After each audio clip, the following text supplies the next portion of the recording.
Assalamu alaikum wa rahmatullahi wa barakatuh. This is Jameel Ahmad Khan and I welcome you all to my YouTube channel. उम्मीद करता हूँ कि सभी लोग खैरियत से होंगे, अल्लाह की अमान में होंगे। अल्लाह पाक आप सभी लोगों को खुश रखे। दोस्तों, आज मैंने ट्रेड लिया लेकिन कुछ भी जो है फ़ायदा हुआ नहीं। नो प्रॉफिट नो लॉस में मैं निकला हूँ और 108 रुपये का जो फ़ायदा हुआ है वो भी ब्रोकरेज में चले जाएगा। तो आज की इस वीडियो में मैं जो है ख़ुलासा करने वाला हूँ कैसा मैंने ट्रेड लिया, क्या मैंने ट्रेड लिया, और साथ ही साथ हम मार्केट क्यों गिरी वो भी डिस्कस करने वाले हैं। तो वीडियो को एंड तक ज़रूर देखिएगा, इसमें अच्छी खासी नॉलेज आपको मिल जाएगी। ठीक है, तो शुरू करते हैं अपनी वीडियो को। तो सबसे पहले अगर आप देखेंगे निफ्टी 50 आज लगभग 1% 0.90 से 1% की गिरावट हमको निफ्टी 50 में देखने को मिली। ठीक है, और मैंने पिछले अपनी वीकली एनालिसिस की वीडियो में मैंने लेवल्स दिए थे। वो लेवल्स में मैंने बताया था कि हम लोग सिर्फ जब 24,800 का जो लेवल है वो अगर टूटेगा तभी हम ट्रेड लेंगे, या ऊपर का लेवल 25,200 का मैंने दिया था। ये वाला लेवल अगर टूटता है तभी हम एंट्री मारेंगे 25,200 वाला, या ये वाला जो लेवल है 24,800 का। आज वो लेवल टूटा था और टूटने की वजह से मैंने भी सोचा कि यहाँ पर एंट्री लिया जा सकता है एक, और निफ्टी 50 में बेहतरीन गिरावट हमको आज देखने को मिली। अगर आप पिछली वीडियो नहीं देखे तो प्लीज़ वो देखो आप जाके, तो you will come to know the details about it. So ये वाला लेवल्स मैंने मार्क किए थे। Let me mark those levels one more time. So this was the level, ये वाला अगर ब्रेक होता है तो हम घुसेंगे। तो आज इसने ब्रेक किया। कल ये मुसलसिल डाउन गया था, लेकिन मेरा जो इन्वेस्टमेंट था वो 2900 तक पहुंच गया था, लेकिन फिर भी मैंने ट्रेड नहीं लिया। आज इसने लेवल को ब्रेक किया, तब मैंने सोचा कि ये अच्छा मौका है ट्रेड लेने का। फिर मैंने BEL को शॉर्ट किया। क्या टाइम पे शॉर्ट किया अगर आप देखेंगे मेरी ऑर्डर बुक, तो मैंने शॉर्ट किया उसको 9:35 पर, क्योंकि वो 9:35 पर ही लेवल टूटा था। तब 284.7075 का मेरा जो टारगेट वो प्राइस चल रहा था।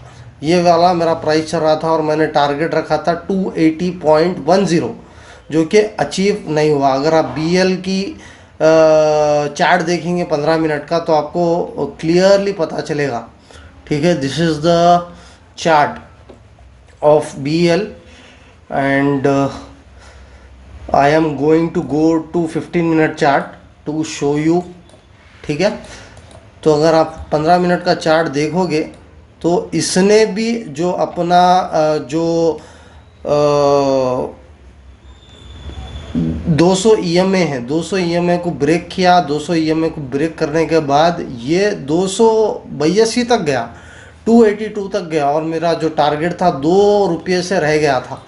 फिर इसमें ज़बरदस्त रिवर्सल आ गया। रिवर्सल आने के बाद यहाँ पर के स्टॉप लॉसों को वो खाया, उसके बाद फिर ने नीचे आया। फिर ने नीचे आने के बाद मेरा टारगेट फिर भी अचीव नहीं हुआ था, और मैंने यहाँ पर अपनी जितना भी जो ट्रेड था उसको बुक किया तकरीबन 3 बजे मैंने सोचा कि अब ये नीचे नहीं आएगा। और तो उस वक्त जो प्राइस चल रहा था वो 284 पर प्राइस चल रहा था। तो 284 पे जो है मैंने ये ट्रेड को क्लोज़ किया और मुझको मिले यहाँ पर 108 रुपये, जो कि मेरे खाते में कुछ भी नहीं आएंगे, और जितना भी पैसा बचा हुआ है वो जो है ब्रोकरेज में जाएगा। अब सवाल ये पैदा होता है मार्केट क्यों गिर रही। तो देखो, सबसे पहले मार्केट गिरने के 4-5 रीज़न्स है। अगर आप देखेंगे सबसे पहला रीज़न इंडिया कनाडा के डिप्लोमेटिक टेंशन्स। डिप्लोमेटिक टेंशन्स का मतलब क्या है, यहाँ के कुछ लीडर्स और वहाँ के कुछ लीडर्स, यानी कि जो कनाडा का PM है जस्टिन ट्रूडो, उसकी, और हमारे जो गवर्नर और हमारा जो फॉरेन मिनिस्टर है उसकी इसकी नहीं जम रही। एक माने में अगर लेमैन भाषा में अगर बोलूँ, एक बड़ी हाइपोथेटिकल लैंग्वेज अगर इस्तेमाल करूँ तो उसकी इसकी नहीं बन रही, और जिसकी वजह से बहसम बहसी हो रही, इसको बोलते हैं डिप्लोमेटिक टेंशन्स। और अगर मे बी एक्सपोर्ट या इंपोर्ट पे अगर फ़र्क पड़ेगा आगे के दिनों में, तो मार्केट और गिरती हुई नज़र आती दिख सकती है हमको। दूसरी चीज़ ये तो हो गई पहला रीज़न। दूसरा रीज़न क्या है? दूसरा रीज़न आपको तो मालूम है, ईरान इजराइल का वार चल रहा। बट खुशी की बात हमारे लिए ये है कि इजराइल जो है क्रूड ऑयल के जितने भी जो रिफाइनरी से इंडस्ट्री से उसको अटैक नहीं कर तुम बोला, लेकिन फिर भी इजराइल, ईरान, लेबनान और ये हिजबुल्लाह का जो मसला है अभी वो ख़त्म नहीं हुआ। तो ये दूसरा रीज़न है। तीसरा रीज़न क्या है? एफआईआई भर भर के जो है माल को बेच रहे हैं। अभी भी एफआईआई की एंट्री नहीं हुई। अगर आप स्टॉकेज पे एफआईआई का डेटा देखो तो आपको पता चलेगा कि अब तो डीआईआई भी अपना माल ख़रीदना कम कर दिए। अब खुदा ना खास्ता डीआईआई भी बेचना शुरू करे, क्योंकि डीआईआई भी एक हद तक ख़रीदेंगे माल। उनके पास अगर पैसा नहीं रहेगा और माल ख़रीदने के वास्ते, तो वो लोग भी बेचना शुरू करेंगे। अगर वो लोग बेचना शुरू करेंगे तो निफ्टी 50 और नीचे गिरता हुआ हमको नज़र आ सकता है। अगला जो लेवल है वो 24,500 का लेवल है। 24,500 तक, यहाँ तक हमको निफ्टी 50 आता हुआ दिख सकता है अगर डीआईआई भी बेचना शुरू करे। लेकिन खुशकिस्मती की बात यह है कि डीआईआई अभी नहीं बेच रहे, वो मुसलसल माल को ख़रीद रहे हैं। आज भी अगर फ्रेश डेटा अगर आप देखेंगे 17 अक्टूबर का, ये 17 अक्टूबर का डेटा है, आज भी ये डीआईआई ने 4,900 करोड़ का माल ख़रीदा। Whereas FII has sold 7,400 crore of stocks. तो ये एक चिंता की बात है हमारे लिए, तो और मोहतात होने की बात है। और एक चीज़ ये है, जो चौथी और लास्ट चीज़ वो है क्यों स्टॉक मार्केट गिर रही, वो है ख़राब रिज़ल्ट्स। टीसीएस के बहुत ख़राब रिज़ल्ट्स आए, रिलायंस के बहुत ख़राब रिज़ल्ट्स आए, बजाज ऑटो के बहुत ख़राब रिज़ल्ट आए, जिसकी वजह से ऑटो का सेक्टर पूरा जो है डाउन था। रिलायंस का पूरा सेक्टर डाउन था। और डीमार्ट के रिज़ल्ट्स आए, वो भी ख़राब आए, जिसकी वजह से जो एफएमसीजी सेक्टर है वो भी डाउन था। और एचसीएल के थोड़े बहुत ठीक ठाक आए, लेकिन खाली एचसीएल से कुछ नहीं होता। टीसीएस भी है उसमें, विप्रो भी है उसमें, टेक महिंद्रा भी है। इन लोगों के रिजल्ट्स अगर फिर ख़राब आते तो आईटी सेक्टर में भी हमको एक गिरावट दिखती हुई नज़र आ सकती है। तो जिसकी वजह से Q2 के जो रिज़ल्ट्स आए ना, वो एक एक्स्ट्रा पुश दिए मार्केट को नीचे गिरने में। ठीक है, ये हुआ Q2 के रिज़ल्ट्स, जो क्वार्टरली रिज़ल्ट्स है वो ख़राब आने की वजह से मार्केट और नीचे गिर गया।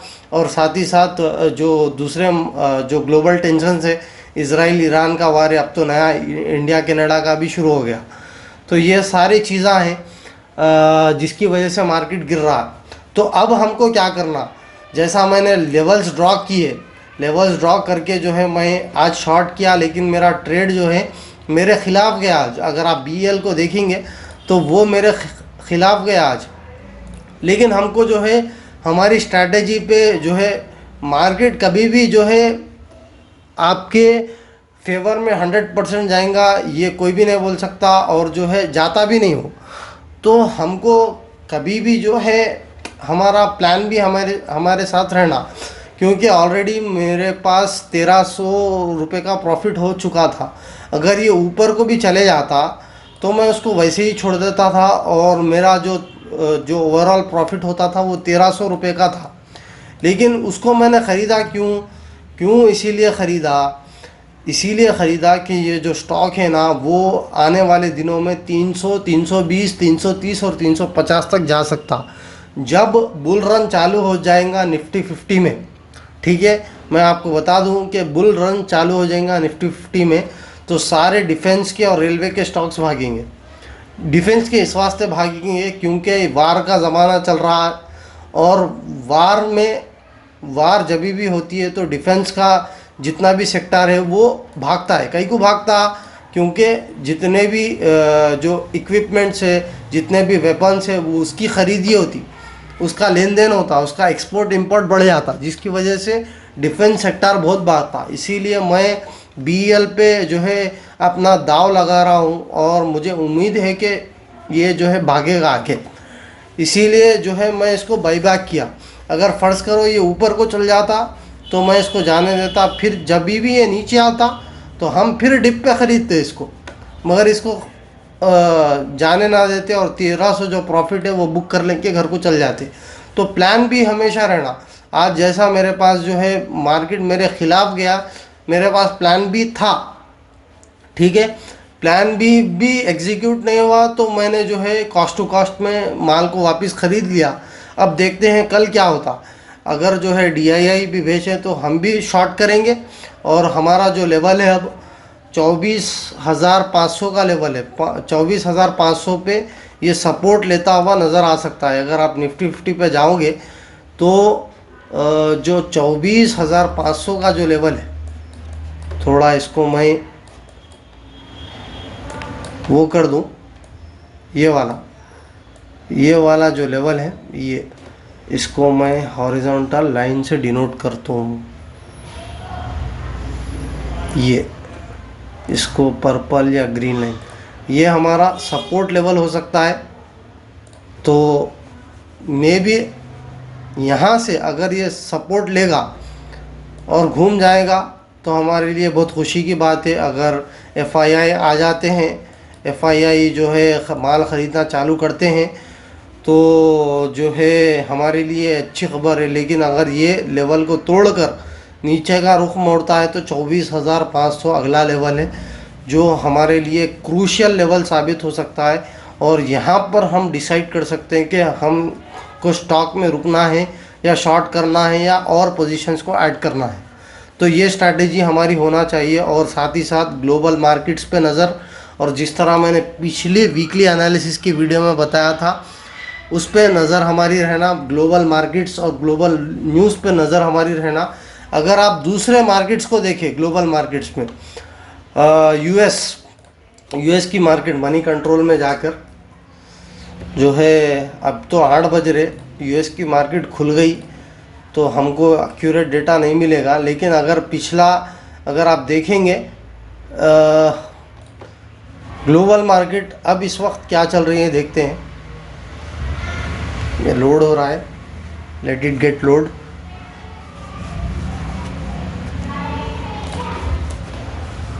सो will go to investing.com।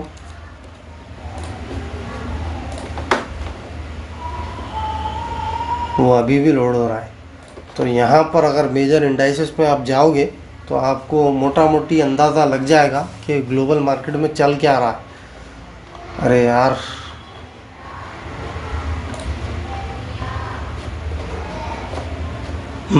we got the data now। see, if you see global market में डाउ जोन्स पॉजिटिव में है, और अगर आप देखेंगे नीचे अगर आप जाएंगे तो तकरीबन मैं देख रहा हूँ कि फ्लैट टू पॉजिटिव है। और ये चाइना की मार्केट तो अभी बंद है, तो हमारा ही मार्केट डाउन पे है। तो इसका मतलब कि स्टेबिलिटी थोड़ी थोड़ी ग्लोबल मार्केट में आ रही है। लेकिन जब अब आपको ये ऐसा गेज करना है कि ग्लोबल मार्केट स्टेबल है, कुछ भी इसमें गिरावट नहीं आ रही, लेकिन हमारा मार्केट ही गिर रहा है, तो कुछ ना कुछ जो है इंटरनल मसला है। इंडिया की मार्केट में इंटरनल मसला है जिसकी वजह से इंडिया की मार्केट गिर रही है। और ग्लोबल में हालात अभी भी स्टेबल है। I mean stable in the sense like जो हालात ऑनगोइंग हालात है अभी भी चालू है।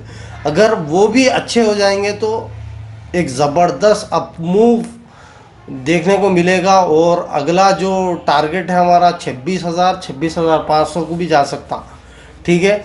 तो जब भी मार्केट नीचे गिरता है तो हमारे लिए एक अच्छी अपॉर्चुनिटी है बाई करने के लिए। तो जितना हो सके आप बाई करिए, और जितना भी माल है वो बाई करके अगले 1 महीने 2 महीने 3 महीने तक आप रखोगे तो डेफिनेटली 5 से 10% का आपको रिटर्न कहीं भी नहीं जाएगा। तो that's it from my side. मैं उम्मीद करता हूँ आपको ये एनालिसिस पसंद आया होगा, मेरा ट्रेड के पीछे का रीज़न भी पसंद आया होगा। मैं मिलता हूँ अगली वीडियो में, तब तक के लिए अपना खूब ख्याल रखिए।